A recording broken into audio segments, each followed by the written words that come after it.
할렐루야. 네, 오늘 수요일 저녁 주님의 전에 나오신 모든 성도님들을 주님의 이름으로 환영합니다.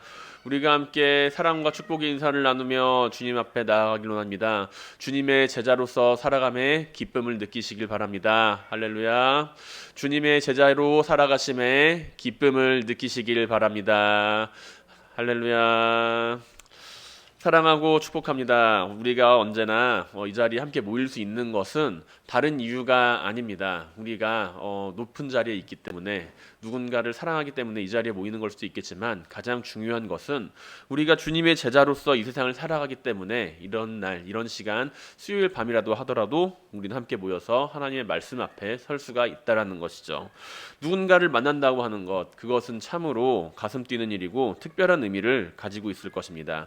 혼자서는 내가 할 수 없는 일을 누군가와 함께 함으로 그 일을 이루어 가거나, 내가 다른 사람에게 제자로 들어가서 그 사람과 함께 생활하면서 그 사람의 삶의 방식을 배우거나 지혜를 배우거나, 아니면 내가 친한 친구들과 만나면서 그 친구들과의 우정을 통해서 여러 가지 재미있는 일을 경험하는 등, 우리의 삶은 여러 만남으로 이루어져 있죠. 만남으로 구성되어 있는 것이 우리의 삶이라고 할 수도 있습니다. 왜냐하면은 우리는 집안에서만 계속 틀어박혀 있는 사람도 분명히 있겠지만 그렇지 않고 이 세상을 살아가기 때문이죠.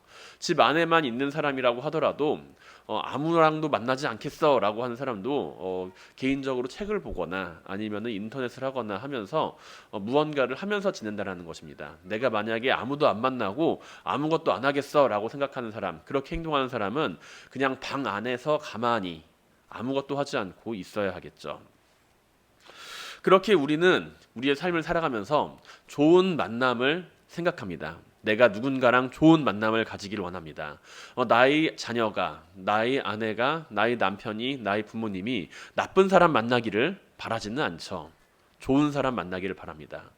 좋은 사람 만나기를 바라고, 그리고 그 만남을 통해서 많은 것들이 좋은 영향력을 받기를 원한다는 것입니다.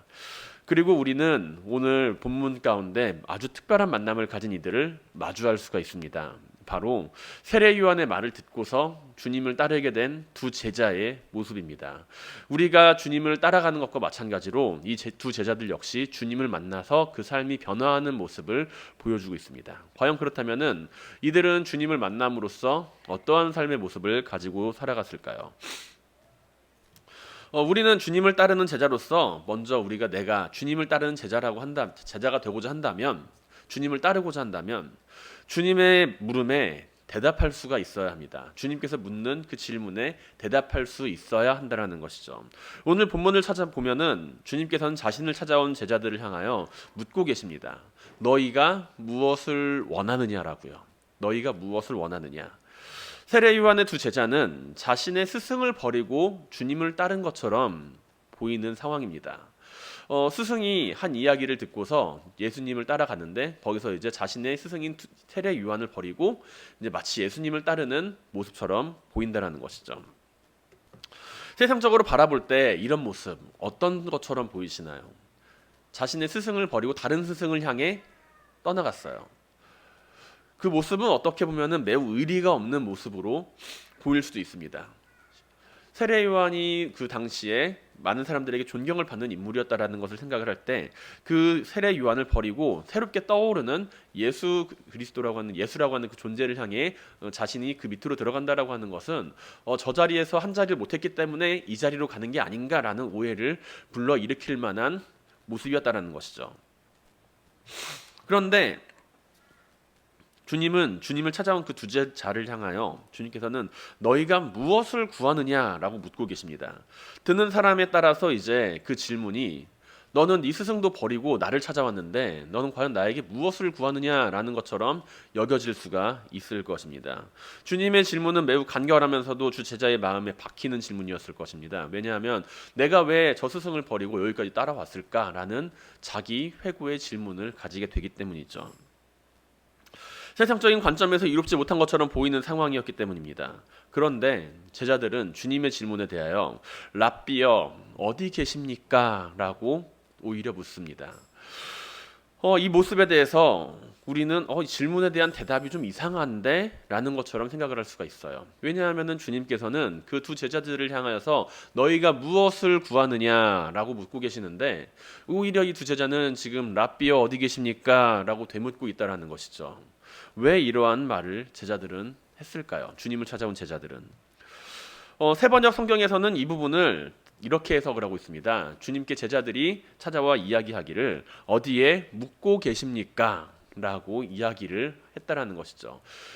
예수님께서는 지금 여러 사역을 하고 계시는 중이었을 것입니다. 그리고 제자들은 주님께서 머무시는 장소를 궁금해했다라는 것이고요. 이 이야기가 의미하는 바가 뭘까요? 세례 요한의 말을 듣고서 찾아온 두 제자는 주님의 곁에서 주님의 일을 함께 마주하기를 원했다라는 것입니다. 그리고 주님을 만난 제자들은 그 하시는 일을 보고서 그분이 바로 주님이시구나라는 사실을 알았다라는 것이죠. 주님께서는 자신의 제자를 찾으실 때, 자신의 제자를 부르실 때 아무나 마구잡이로 그냥 부르시는 분은 아닙니다. 아무나 막 부르시는 분은 아니라는 것이죠. 어떤 분을 찾으실까요?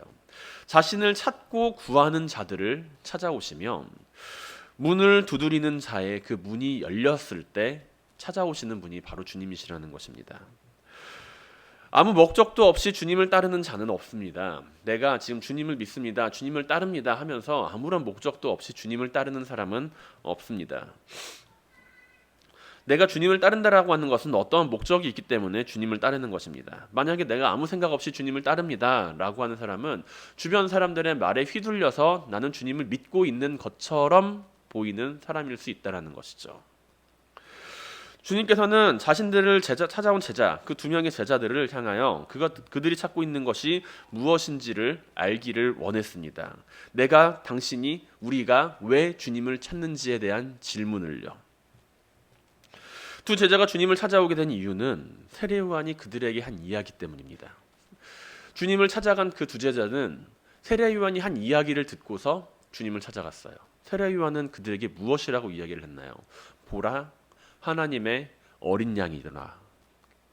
주님께서 거니시는 그 모습을 보고서 세례 요한은 자신의 두 제자를 향하여 보라, 하나님의 어린 양이다 라고 이야기를 합니다.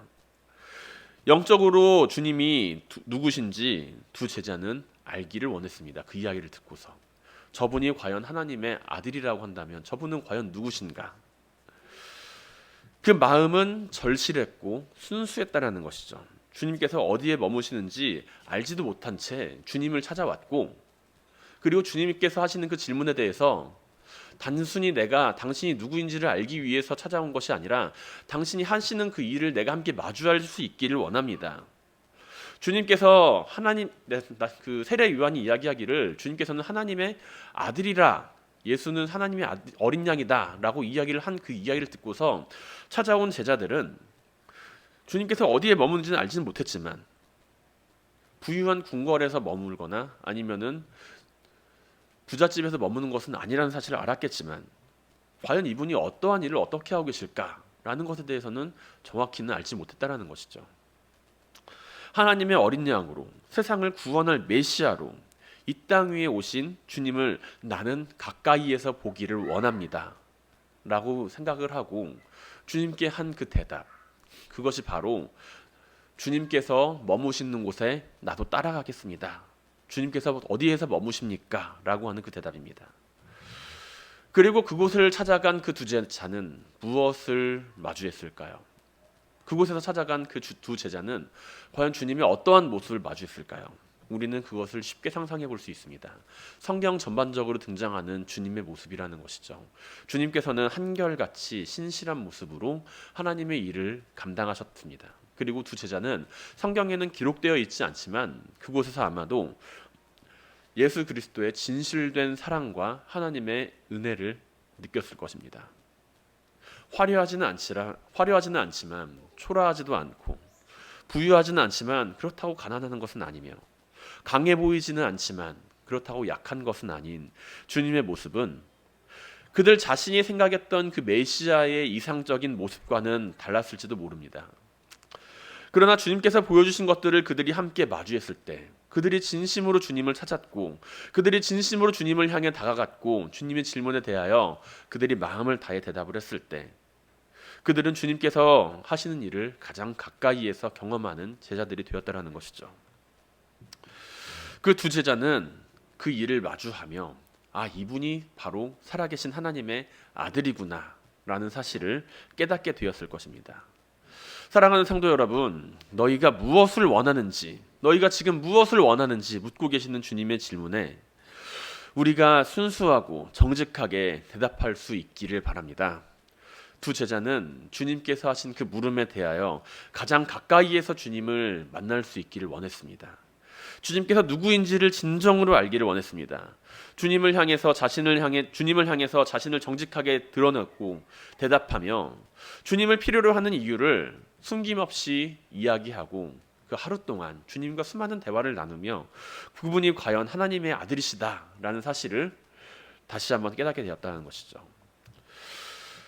주님께서는 자신을 향해 정직하게 대답하며 자신을 절실히 필요로 하는 이유를 숨김없이 드러내놓고 도움을 청하는 이들을 도우시는 분이십니다. 주님은 자신을 찾아오며 큰 소리로 살려달라고 외치는 문둥병자나 하인을 살리기 위해서 찾아온 백부장의 그 모습을 외면하지 않으셨습니다. 우리가 만일 주님을 찾는 가운데 진실하지 못한 이유로 주님을 찾고 있다라고 한다면 내가 그 모습을 안에서 주님을 향하여 그릇된 모습으로 주님을 향하여 나의 마음을 다해 찾고 있다면 우리는 그 모습을 한번 돌아보아야 할 것입니다. 그리고 우리가 내 자신을 주님께 내려놓고 순수하게 정직하게 주님 내가 이러한 모습으로 주님을 찾고 있습니다 라고 하는 그 이유를 주님께 이야기를 할 때 주님께서는 우리의 가장 가까운 곳에서 좋은 의논 상대와 상담자가 되어주실 것입니다.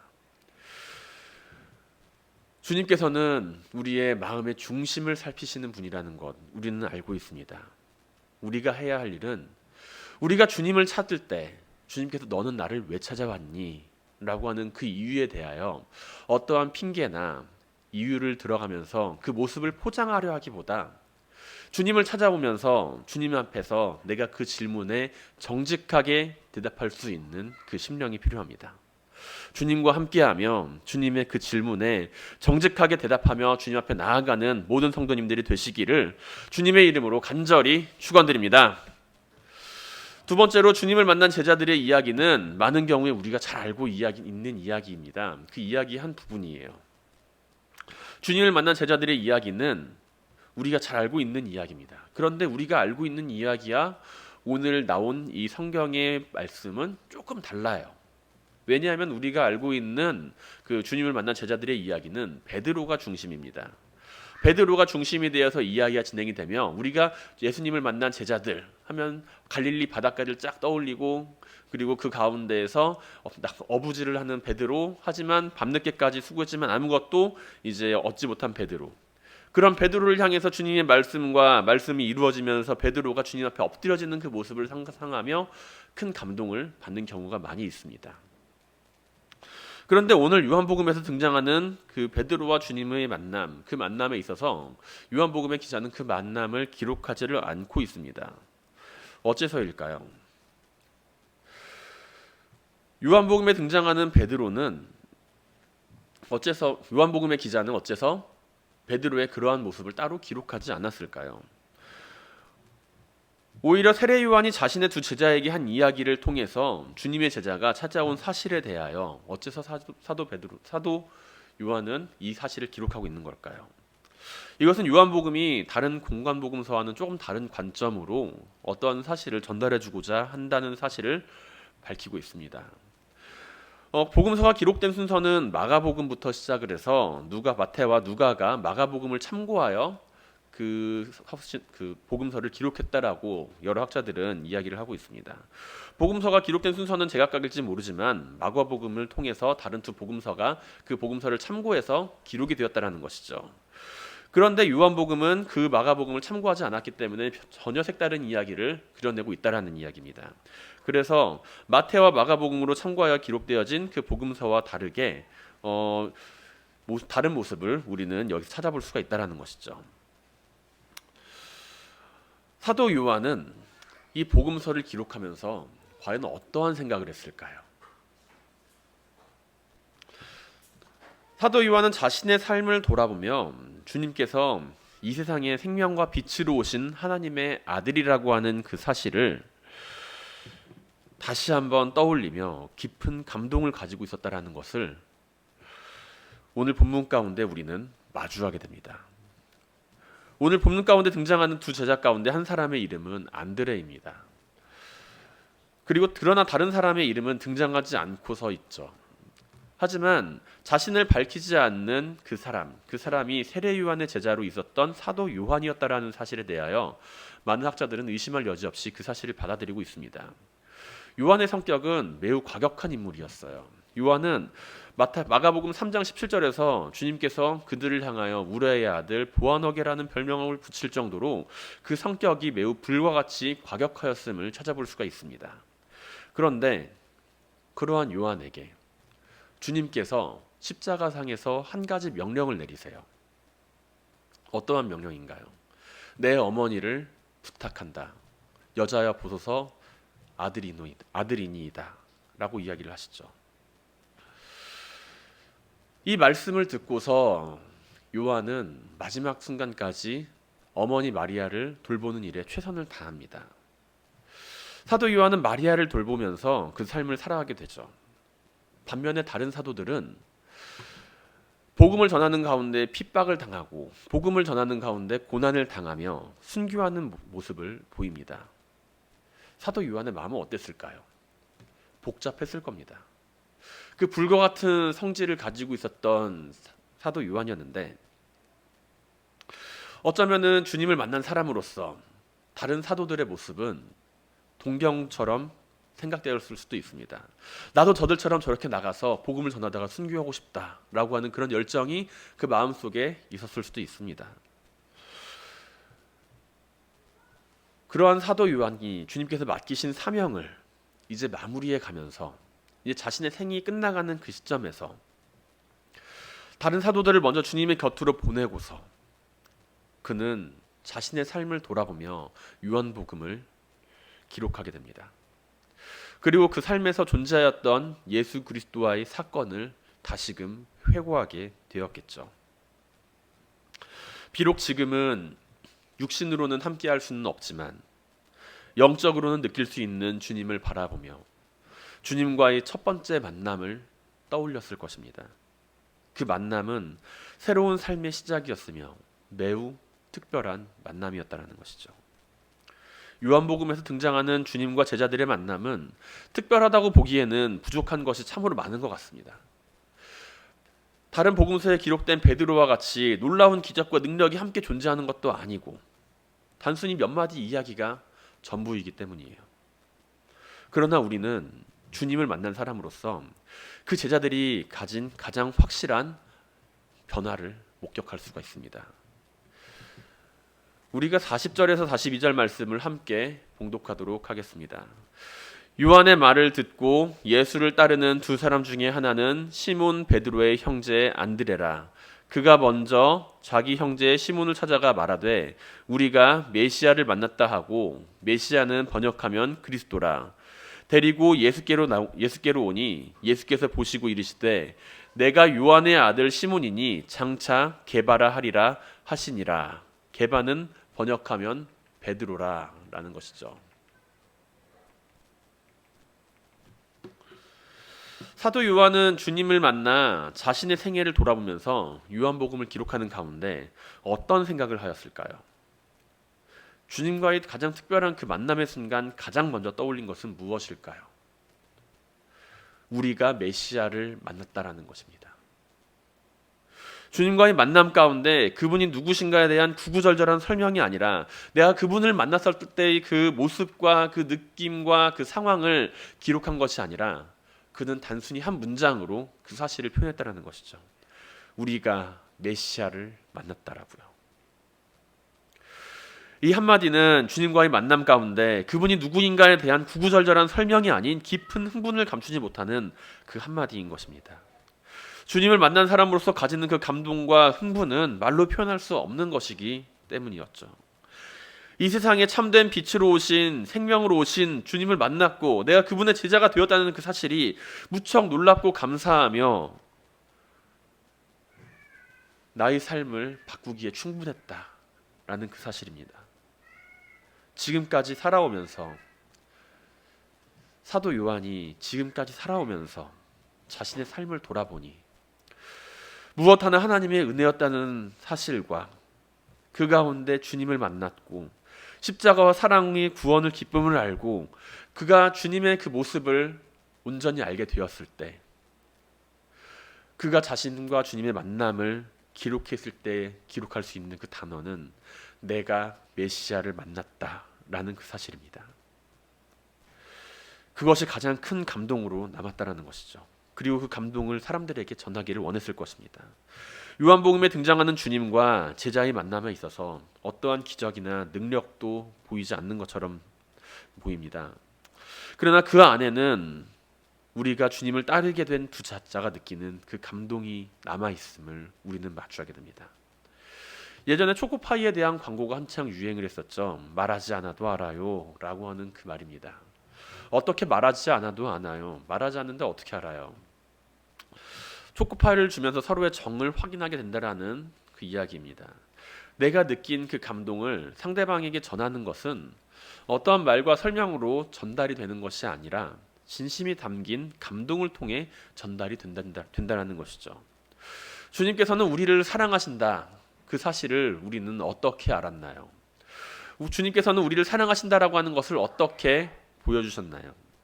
구구절절 내가 너를 사랑한다, 이렇게 사랑한다, 저렇게 사랑한다, 앞으로 사랑한다, 뒤로 사랑한다, 위로 사랑한다, 아래로 사랑한다, 그렇게 이야기를 하셨다라기보다는 우리는 그 느낌을 알고 있습니다.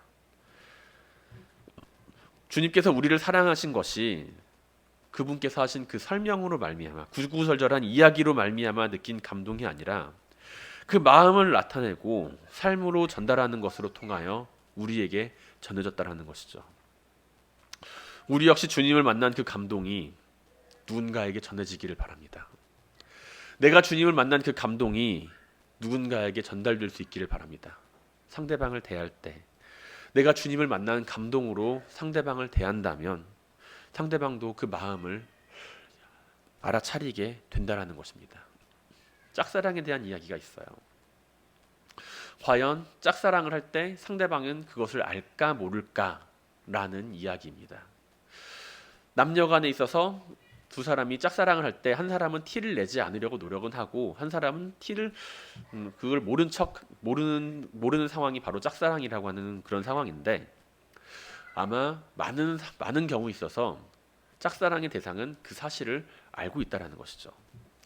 우리는 어떤 사건을 설명하기 위하여 그 사건에서 가장 임팩트 있는 순간을 떠올리고 설명하려 할 때가 있습니다. 그러나 우리의 기억 속에서 가장 먼저 떠오르는 것은 그 사건에 대한 나의 감정입니다.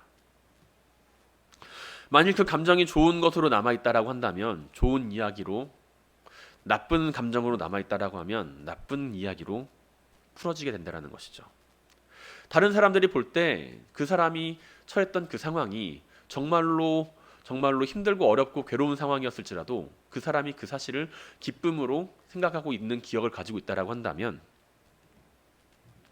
그때의 이야기는 좋은 것으로 이야기가 풀리게 될 것입니다. 우리는 이야기를 하면서 누군가에 대한 이야기를 하면서 그 사람에 대한 이야기를 하면서 그 사람이 어떠하였는가라는 것에 대해서 그 느낌에 대한 감정을 재현하여 설명한다라는 것이죠. 초등학교 때 선생님 어떠했나요? 중학교 때 선생님 어떠했나요? 당신의 짝사랑 상대 어떠하였나요? 그 사실에 대해서 우리가 떠올리는 것은 그때의 상황에 대한 설명이라기보다 그때 느꼈던 감정이라는 것입니다. 그리고 사도 요한은 그의 생애의 마지막에서 당신에게 예수 그리스도는 어떠했습니까? 라는 그 질문에 대하여 요한복음을 기록하며 그분은 메시아였습니다. 그분은 메시아였습니다. 그 이야기를 하고 있었다라는 것이죠. 우리는 과연 예수 그리스도를 어떻게 만나고 있나요? 우리의 삶에 있어서 주님을 만났던 그때의 마음은 어떠했나요? 누군가에게 당신에게 주님은 누구입니까? 라고 그 질문을 한다라면 우리는 과연 주님을 처음 만났을 때의 그 감정이 어떠했다라고 이야기를 하시겠습니까? 우리의 삶에 있어서 주님을 만난 그 감동이 남아있기를 바랍니다. 우리의 삶에 있어서 내가 사랑했던 이들, 내가 헤어졌던 이들, 내가 애틋하게 사랑했던 그 감정, 내가 감사했던 은사에 대한 그 마음이 남아있는 것처럼 우리가 주님을 향한 그 마음이 우리 마음속에 감동으로 남아있기를 바랍니다. 감동으로 기억되기를 바랍니다. 우리가 주님을 알고 주님을 마주하게 되었을 때 그분으로 인하여서 가지게 되었던 그 감동을 잊지 않고 살아가시길 바랍니다. 우리는 주님에 대한 지식을 전하는 사람이 아니에요. 우리는 주님에 대한 이야기를 전하는 사람이 아닙니다. 주님의 그 인생을 전하는 사람이 아니에요. 주님께서 우리에게 주신 그 감동을 전하는 사람임을 기억하시길 바랍니다. 지금도 살아계시는 주님과 매일매일 마주하며 매일의 감동과 감사의 기쁨을 가지고 살아가며 우리가 메시아를 만났다. 우리가 메시아를 만났다. 내가 만난 주님이 바로 그분이다. 그것을 전하는 주님의 참된 제자가 되시기를 주님의 이름으로 간절히 축원드립니다.